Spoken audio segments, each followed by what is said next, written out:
Bonsoir à tous. Bon, j'espère que vous allez bien, que vous avez bien pu bronzer avec ce petit soleil qui est en ce moment, que vous avez pu profiter de votre journée comme il se doit. Ce soir, on va faire un plat des plus classiques et dans le côté très terroir de notre région. Donc les œufs en meurette ou les couilles d'âne, comme on peut appeler ça dans le Cher. Donc c'est quelque chose d'assez simple. C'est des œufs pochés au vin rouge, avec une sauce vin rouge forcément, un peu de jus de veau, lié, oignon, ail, crouton. On peut y mettre une petite garniture champignons et lardons. Alors moi j'avais quelques champignons, par contre en lardons j'ai pas trouvé ce que j'avais besoin et j'ai pas envie de trop m'étaler, j'essaye de rester confiné chez moi au maximum. Donc du coup on va faire une petite sauce à base de vin rouge. Vin rouge on prend pas n'importe lequel, on prend forcément un Beaujolais ou un Bourgogne. Nous on va prendre un petit Mâcon parce que j'aime bien, c'est pas trop acide. Morgon, pardon. Bon, c'est presque pareil, Mâcon c'est le début du Beaujolais. Donc on fait une sauce à base d'oignons avec de l'ail qu'on va faire suer au beurre, qu'on déglace avec le vin rouge. Et en garniture on fait champignons, croutons. Et on vient finir normalement avec un peu de persil, mais dans le jardin j'ai que de la ciboulette, donc on va finir avec un peu de ciboulette. Donc le but c'est de pocher les œufs dans ce mélange. Donc ça c'est une recette qui m'a été demandée par un internaute. Donc voilà, n'hésitez pas si vous avez des choses que vous hésitez à faire à la maison. Je peux vous montrer en direct comment ça se passe. Donc c'est assez simple. On va commencer par faire la sauce vin rouge, c'est ce qui va nous servir à pocher nos œufs.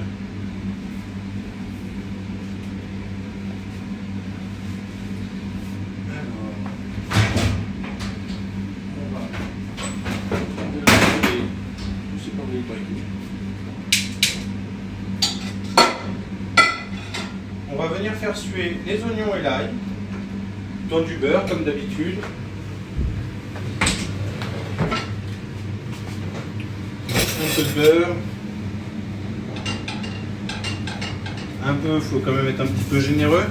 Pour lier la sauce, on peut préparer, comme je l'avais déjà dit une fois, du beurre manié ou du roux. Moi je fais du roux d'avance et ça permet d'avoir une bonne liaison. Donc, avant de mettre les oignons et l'ail, par contre, bien les faire suer. L'ail et les oignons sont coupés finement, de façon à donner un petit peu de goût rapidement. C'est pas une sauce qui va demander énormément de préparation. Là, c'est un plat qui va relativement vite. On peut réussir à le faire en... Si je vais vite, 20 minutes chrono à peu près.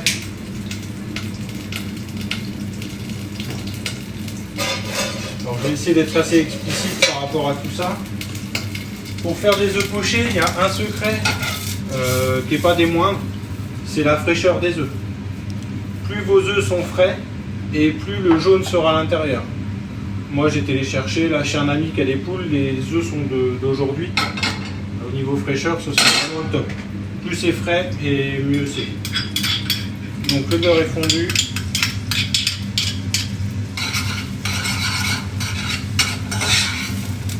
On va faire suer tout ça. Donc comme d'habitude, il ne faut pas que ça colore, donc pas de roussissement sur les oignons et l'ail. C'est pas du tout le but. On y va gentiment.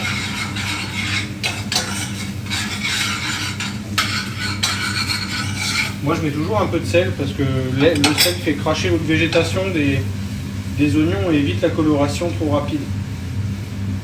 Je dis pas que ça empêche, mais au moins ça évite que ça aille trop vite. Voilà. Une fois que c'est sué, là on va faire des œufs meurettes pour à peu près 4-6 personnes. On va mettre une demi-bouteille de vin rouge. C'est pareil, quand vous pochez vos œufs, il ne faut pas non plus que vous ayez trop de hauteur, parce qu'après ça fait, comme disaient mes chefs, ça fait machine à laver. Il faut à peu près le double d'auteur de vin par rapport aux œufs. Donc un œuf, quand c'est à plat, ça fait ça, donc il vous faut ça de vin, ça suffit largement pour pocher un œuf. Aussi bien dans du vin rouge que dans de l'eau. Ça, on va le réduire de moitié. Une fois que ce sera à température, on va le flamber pour enlever l'acidité. Et après, en attendant, on va faire dorer nos croûtons. Alors pour les croûtons, vous pouvez faire soit des gros et vous posez vos œufs dessus. Moi je préfère faire des plus petits qu'on va faire dorer. J'ai gardé une petite gousse d'ail. On va venir donner un peu de goût à notre beurre avec cet ail. Je vais venir l'écraser et on va faire un petit beurre à l'ail et venir nourrir nos croûtons avec ça. Les croûtons au four, c'est un peu plus sec. Moi je les fais au beurre. Et pareil, on va faire nos petits champignons aussi au beurre. Si vous avez des lardons à la maison, vous pouvez les mettre. Pareil, par contre sans beurre. Blanchi une fois avant dans l'eau pour enlever tout ce qui est impureté et le trop de gras qu'on va trouver dans le lardon. Et ensuite doré au beurre aussi, avec les champignons. Voilà. Le beurre est fondu. On va mettre nos petits croûtons. Alors par contre il faut remettre du beurre parce que le pain absorbe vraiment beaucoup de gras.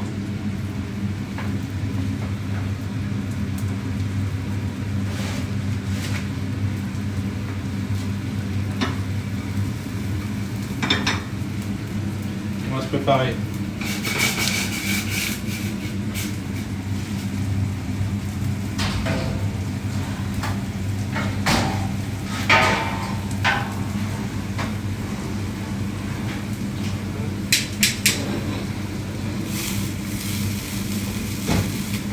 Voilà, on va venir flamber le vin rouge pour enlever toute l'acidité côté alcool.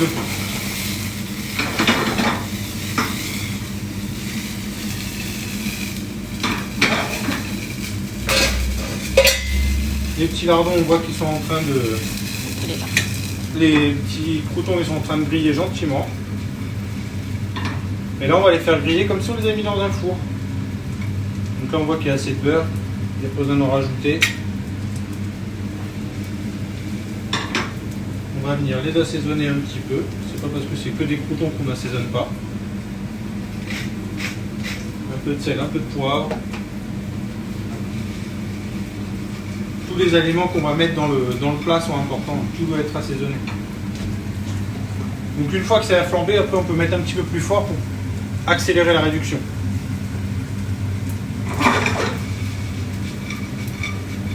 Les petits croûtons, il faut les remuer quand même assez souvent parce que ça a vite fait de colorer sur un côté seulement. D'un seul coup, ça va vraiment se mettre à colorer sur toutes les parties et c'est vraiment à surveiller comme il faut. Et les petits croûtons au beurre, c'est magnifique. Il n'y a pas mieux pour et prendre du poids, et surtout pour donner du goût. Alors, les petits roux.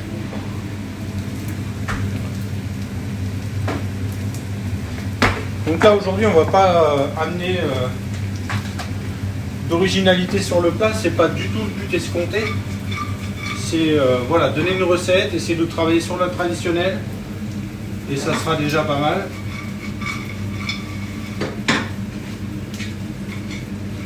Tradition française oblige. Là pour le coup, je ne dérive pas. Alors je vous avoue que c'est un peu dur parce que je suis pas du genre à suivre les lignes. Mais bon, ça fait partie de ce qu'on a appris et il faut le respecter. Donc voilà. Les petits croûtons ils sont dorés. Donc tout de suite sur papier absorbant, parce que ce qu'on veut, c'est pas une mare de beurre.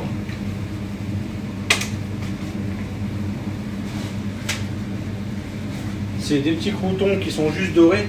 Le fait de les avoir mis au beurre, ça les rend un peu plus gourmands, un peu plus croquants. Et quand on les sale et qu'on les poivre, ça les rend un peu plus peps. Voilà, vous voyez, tout le beurre, il est là. Ça, on n'en parle plus. C'est tout.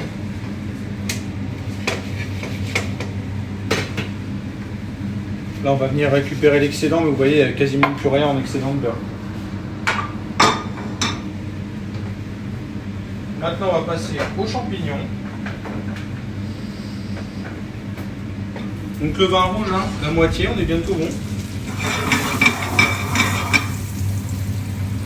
Là, c'est reparti. Une gousse d'ail et les champignons.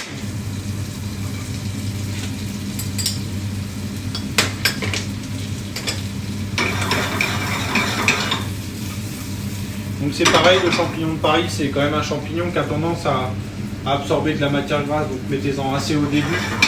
Ou si vous avez peur, vous ajoutez un petit peu petit à petit. Il ne faut pas que ce soit sec. Si c'est sec, ça brûle. Il faut quand même qu'il y ait un minimum de matière grasse. Voilà, et comme le reste, on assaisonne. Là, le vin rouge, il a diminué de moitié, on va le garder juste frémissant. Et un coup que les champignons sont bons, on va commencer à pocher. Alors quand on poche des œufs, on ne fait pas ça directement dans la casserole, on prépare des petits pots ou des petits ramequins ou des choses comme ça. Moi je mets une goutte de vinaigre dans le fond, donc avec un petit pulvé je suis venu mettre une goutte de vinaigre au fond, ce qui va permettre au blanc de commencer à coaguler. Et on va essayer de faire un œuf assez bien formé. L'œuf poché, c'est quand même un œuf qui est... Le blanc enroule bien le jaune, ça fait comme une sorte de petit bonbon. Et alors il y a la fraîcheur qui va jouer, mais il y a aussi la technique derrière. Ce qu'on va chercher, c'est les deux. Le fait de mettre ce petit goutte de vinaigre aide à la coagulation, surtout que normalement on poche dans du vinaigre et de l'eau. Là on n'a pas de vinaigre, on a un peu l'acidité du vin, mais ça ne suffira pas. Voilà, nos champignons, ils sont bien dorés. Donc pour ceux qui nous rejoignent, vous pouvez aussi rajouter des lardons à cette petite préparation. Ça, hop. On va les débarrasser. Voilà, on a notre deuxième garniture. Alors à savoir que les ormerettes, hein, c'est normalement une entrée. C'est dans la région un des plats phares dans le coin. Hein. Même si on est limitrophe de la Bourgogne, dans le Cher et dans le Berry, on en mange un peu. Là, ça va trop fort. Il faut que l'eau, si vous utilisez de l'eau ou du vin quand on fait un œuf poché, ça soit frémissant. Il ne faut pas que ce soit à grosse bulle.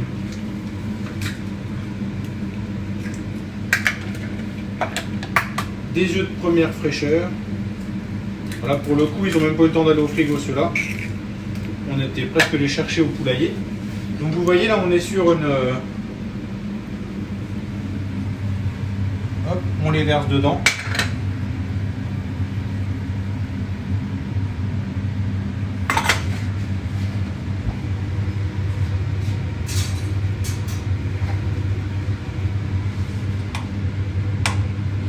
Et on va les arroser gentiment. Voilà.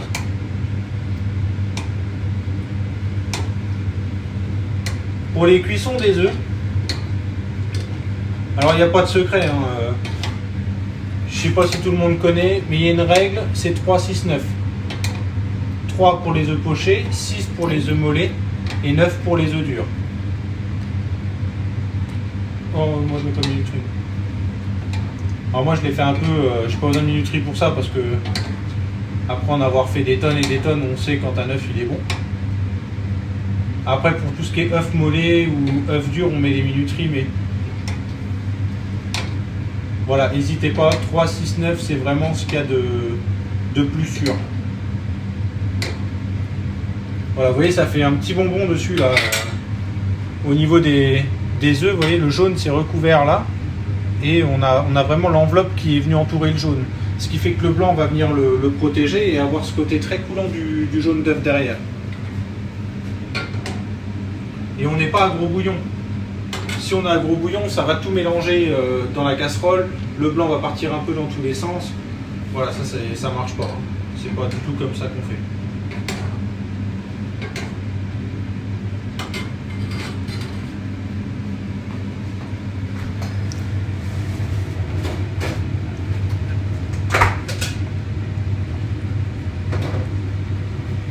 Donc là on compte à peu près 3 bonnes minutes.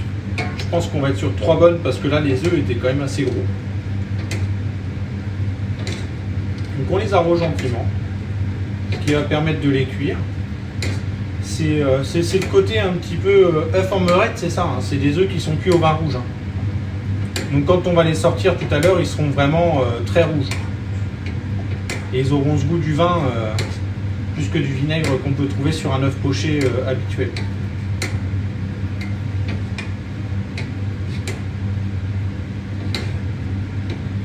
j'espère que la personne qui va... Pardon. Peut-on les pocher avec du vin blanc? Ça marche aussi au vin blanc. Hein. Pour ceux qui n'aiment pas le vin rouge, essayez au vin blanc. Hein. Si ça marche au vin rouge, ça marchera même au blanc encore plus. Surtout si vous utilisez des Sancerre sur les acidités et tout ça, hein. Ça peut marcher aussi, oui, pas de souci. Vous faites la même recette avec du vin blanc, vous allez peut-être même créer quelque chose parce que ça n'existe pas encore.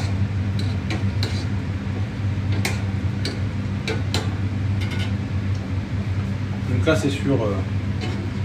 c'est Madame Bailly qui nous avait demandé cette recette qu'elle n'osait pas faire à la maison. Pourtant recette plutôt simple, enfin peut-être pour moi, mais c'est même des choses qu'on a un peu oubliées dans le côté du restaurant. On n'en fait plus beaucoup.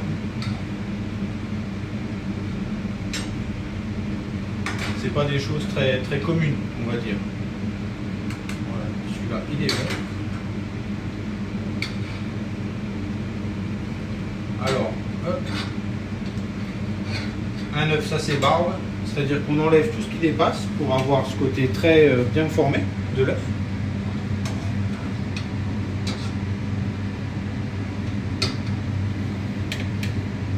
Voilà. Alors cette partie-là, maintenant, va nous servir à faire la sauce, forcément. On va rien jeter.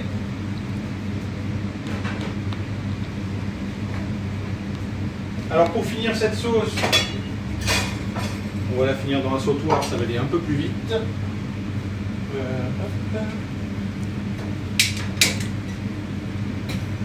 Ça, vous les gardez à température, moi je vais les mettre au-dessus. Il ne faut plus que ça cuise.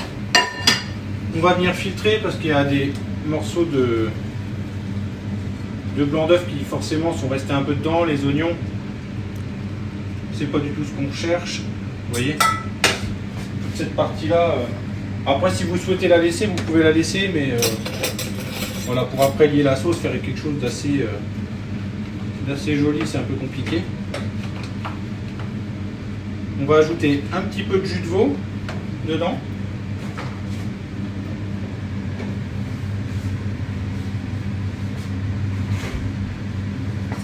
Et on va venir lier ensuite avec un peu de beurre manié, du roux, comme vous voulez.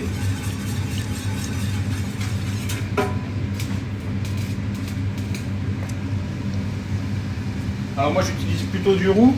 Le roux, hein, il faut savoir, c'est 50 g de beurre, 60 g de farine, on fait fondre le beurre.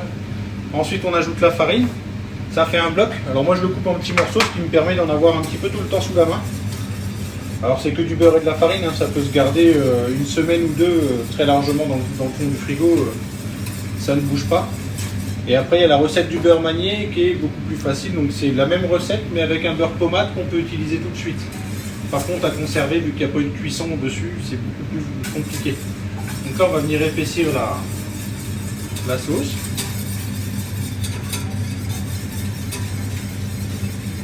Alors pour ce que j'ai là en sauce, il va falloir à peu près peut-être 40 g de roux, donc ça doit faire quelque chose comme 15 g de beurre et 20 g de farine, pas plus.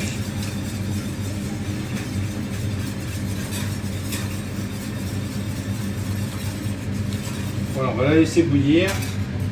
On va passer au dressage. Donc pour le dressage, soit vous faites une petite cocotte,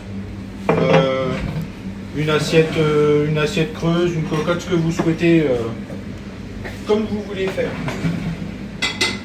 Très généralement, c'est quand même utilisé sur des fonds assez creux. Là, moi, j'ai pris plutôt une assiette creuse. Hop. Donc, on va les barber. On va enlever cette partie qui présente mal. Voilà, si vous voulez faire des œufs bien formés, voilà. Là, on a un œuf poché parfait. Hop. On va mettre son confrère. Donc prévoyez toujours à peu près 2 œufs hein, pour une personne. Vous voyez là on est limite, c'est très limite crémeux là si je casse. Bon je peux le casser pour vous si vous voulez. Vous voyez là c'est vraiment parfait. Hein. on va venir mettre quelques petits champignons, un petit peu partout autour.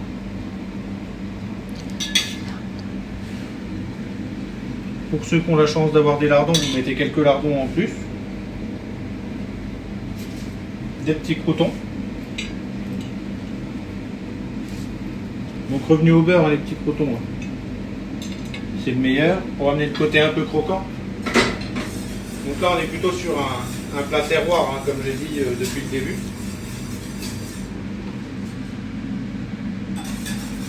La sauce est bientôt terminée.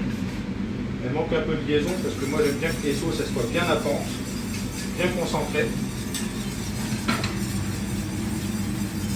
Ce qui est intéressant dans le roux aussi, c'est que vu qu'il y a du beurre, ça monte et ça rend les sauces brillantes. Donc on les émulsionne, elles deviennent plus goûteuses et beaucoup plus brillantes.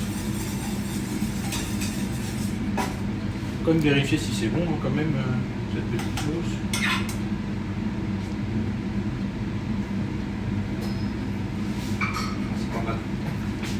Ça manque juste un peu de sel. Voilà. Alors oui, ceux qui n'aiment pas le vin rouge, essayez de faire au vin blanc, vous me direz si ça marche. Moi j'ai jamais essayé, on suit les recettes. Et vu que j'aime bien au vin rouge, je ne vois pas pourquoi je l'ai fait au vin blanc. Mais... J'espère que tout le monde trouve les ingrédients pour samedi soir, là, pour le petit risotto. Donc j'ai pas mis d'ingrédients trop tordus à trouver. À part le safran qui peut être un petit peu compliqué, mais remplacez-le par du curry, ça peut le faire aussi. En risotto, essayez de trouver un risotto arborio ou un carnaroli. Arborio, vous aurez un peu plus de croquant dessus, moi j'aime bien celui-ci. Carnaroli va vite devenir fondant. Donc après c'est vraiment au choix de ce que vous aimez. J'ai reçu pas mal de photos de gens, les taureaux ailés marchent bien. Moi j'ai l'habitude d'acheter du galop, celui-là où il y a un coq dessus. Après, faites avec ce que vous avez l'habitude. Les crevettes, n'oubliez pas de les acheter entières parce que les têtes, on va faire une petite sauce avec. Voilà, donc vous voyez la sauce elle est bien brillante. Liquide mais pas trop. Bon, mon œuf il est cassé parce que je vous ai montré. Et là vous venez napper généreusement avec la sauce. Voilà, bien là. Bien généreux dessus. On va finir avec un peu de ciboulette ou un peu de persil. Suivant ce que vous avez. Et là, on a les œufs en meurette ou les couilles d'âne, comme vous voulez. Plat typique du Cher, de l'Indre et surtout de la Bourgogne, où on le fait avec du vin de Bourgogne. Voilà, donc j'espère que Madame Bailly sera satisfaite par rapport à sa demande et que maintenant les œufs en meurette ne seront plus un secret pour elle et qu'elle y réussira tout le temps. N'hésitez pas si vous aussi vous voulez qu'on fasse une petite recette pour vous ou qu'on fasse un petit moment juste pour vous parce que vous avez un petit passage où vous ne savez pas trop, vous hésitez. Voilà, n'hésitez pas, on peut toujours essayer d'y remédier. Voilà. N'hésitez pas à embrasser et à applaudir les gens ce soir à 20h, on pense à eux. Comme d'habitude, les aides-soignants, les enseignants, les policiers, les pompiers aussi qui font un gros travail, les gens du SAMU. Voilà, une grosse pensée pour eux. Sur ce, je vous dis à demain et avec une recette surprise parce que même moi je sais toujours pas ce que je vais faire. Demain ça va être freestyle pour tout le monde. Vendredi c'est sûr on fait de la truite, on va faire un petit tartare de truite avec un éleveur d'à côté. Et samedi c'est risotto. Mais à demain pour la petite recette freestyle. Salut!